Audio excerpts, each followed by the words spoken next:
point number 9 or action number 9 is that we should see to it that we use the mainstream media to convey our condemnation for this act of blasphemy, whether it be in the newspapers, whether it be in the magazine, whether it be on the satellite channel.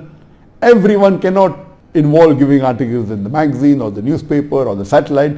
So whoever Allah has given the skill of writing, they should use their skill to write letters or write articles in the newspapers, in the magazines, or maybe give an interview on the channel, in the news channel, or give a talk.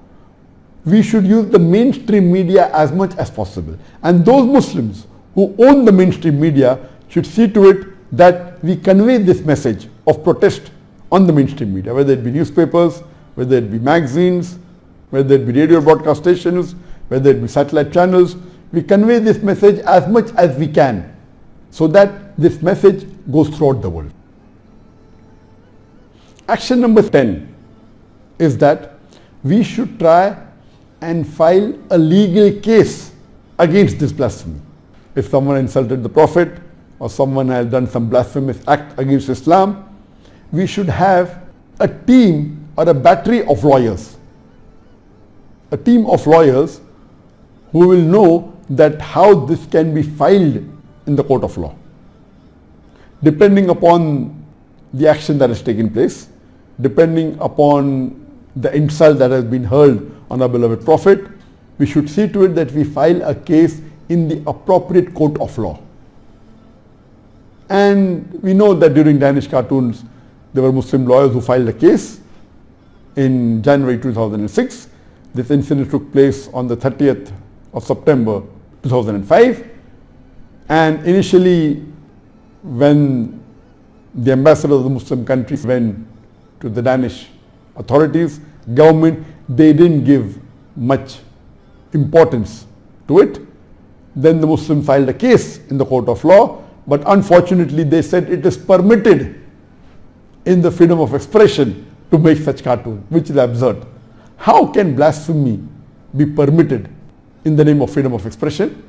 And the same thing was said by President Macron.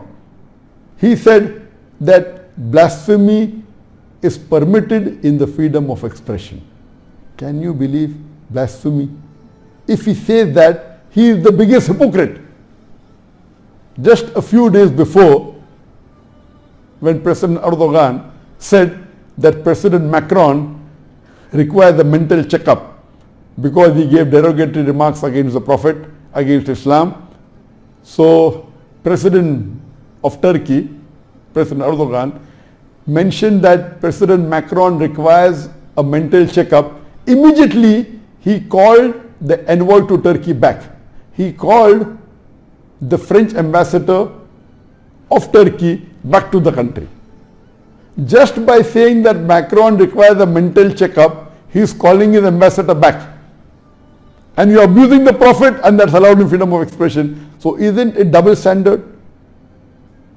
What we should do is we should file a legal case. Have good lawyers who are well versed with the law. It may be in the International Court of Law, or it can be in the court of that country based on the act.